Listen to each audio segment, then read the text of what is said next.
Assalamualaikum warahmatullahi wabarakatuh.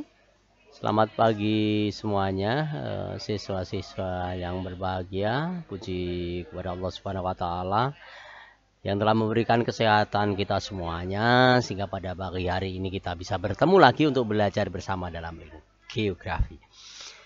Anak-anakku sayang, hari ini kita akan membahas tentang posisi strategis Indonesia sebagai poros maritim dunia. Bagaimana ini pelajari, karena kadangkala nih banyak orang ataupun banyak warga negara kita sendiri yang belum mengetahui bagaimana letak strategis kita atau potensi berkaitan dengan lokasi Indonesia. Sebelum kita memasuki dalam materi, kita mungkin bisa menjelaskan tentang KD-nya dan tujuannya. KD pada pagi hari ini kita akan mempunyai KD, yaitu menganalisa posisi strategis Indonesia sebagai poros maritim dunia. Tujuannya agar kita mampu dan terampil untuk memperlihatkan atau mengenali posisi Indonesia. Sebagai mengingatkan, mungkin banyak dari kalian belum mengerti bagaimana pembagian wilayah Indonesia. Seperti halnya kita ketahui, pembagian Indonesia urut dari Aceh sampai ke Papua Barat ada 34 provinsi seperti ini pembagiannya. Provinsi dan daerah istimewa atau daerah yang setingkat. Kemudian yang kedua, kita akan membahas bagaimana letak, luas, dan batas wilayah Indonesia. Yang pertama, letak astronomis, kemudian letak geografis, kemudian yang ketiga letak geologis, keempat ada letak geomorfologis, dan letak maritim. Atau hal ini bisa juga disebut sebagai letak fisiografis Indonesia atau letak secara fisik dari wilayah Indonesia. Ini dari segi fisiknya kita bisa melihatnya. Yang pertama, letak astronomis. Letak astronomis kita, wilayah Indonesia paling ini adalah letak berkaitan dengan sistem grid dunia atau bola bumi, sistem dari garis astronomis, yaitu baik garis bujur maupun garis lintang. Indonesia terletak dari paling utara, terletak di Pulau W. Ini di Pulau W di sini di Aceh itu pada 6 derajat lintang utara. Kemudian paling selatan itu adalah di sini di Pulau Rote ya, 11 derajat lintang selatan. Sehingga otomatis kita terletak di daerah tropis, karena dari lintang utara sampai ke lintang selatan pasti melewati garis khatulistiwa atau garis ekuator, yaitu 0 derajat atau pembeda antara belahan bumi utara dan belahan bumi selatan. Kemudian juga di wilayah barat Indonesia terletak paling barat di kota Sabang. Nah, ini Sabang ya, Sabang. Jadi ini seperti lagu dari Sabang sampai Merauke. Kenapa anak-anakku sayang? Ini karena memang letak Indonesia paling timur itu adalah di kota Sabang. Maaf, di Sabang. Ini Sabang, paling barat di Sabang. Kemudian di wilayah Indonesia paling timur terletak di kota Merauke, yaitu terletak pada 141 BT. Sehingga kurang lebih wilayah Indonesia ini panjang dari barat ke timur ini kurang lebih 45 derajat.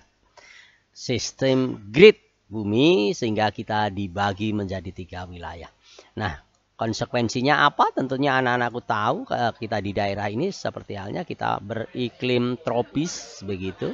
sehingga kita mendapatkan panas sepanjang tahun dan hujan. Yang kedua adalah letak geografis. Letak geografis adalah letak suatu wilayah dilihat dari kenyataan di permukaan bumi atau terhadap dari fenomena yang lain.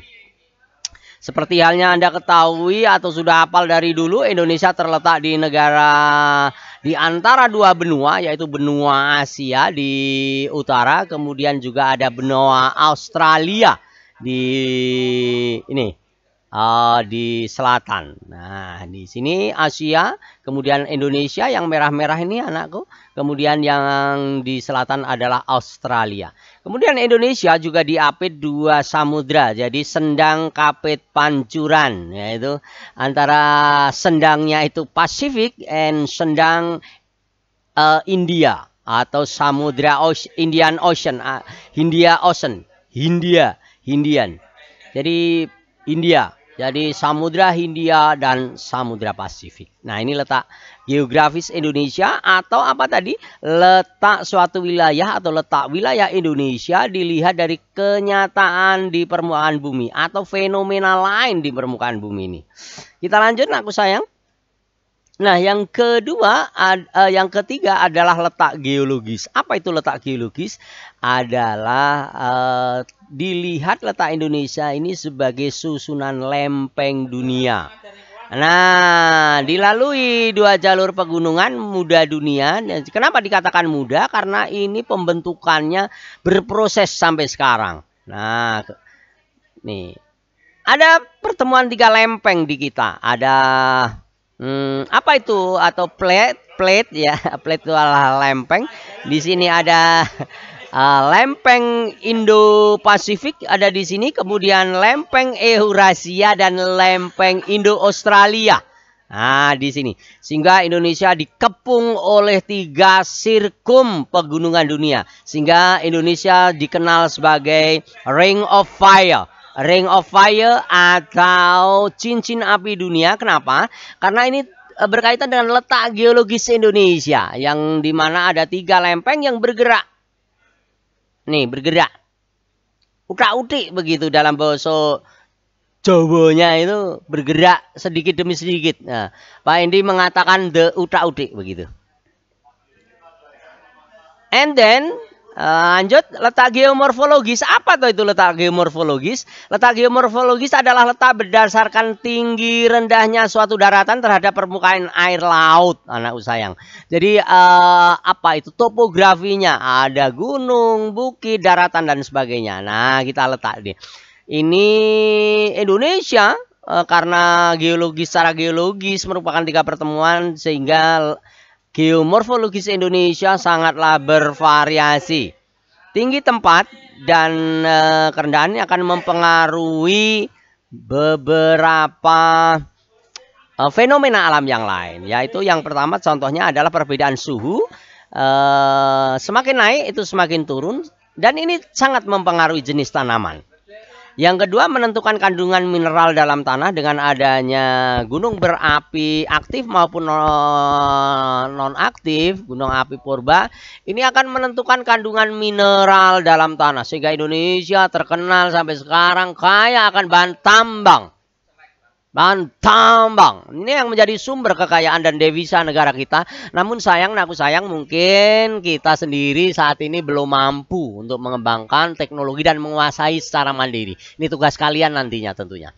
Kemudian yang kedua, yang ketiga maksud saya dari ini adalah menentukan kepadatan penduduk. Kenapa demikian?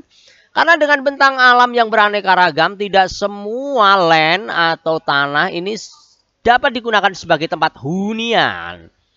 Karena untuk hunian manusia tentunya mempunyai kriteria seperti datar tidaknya, keamanannya, apalagi coba.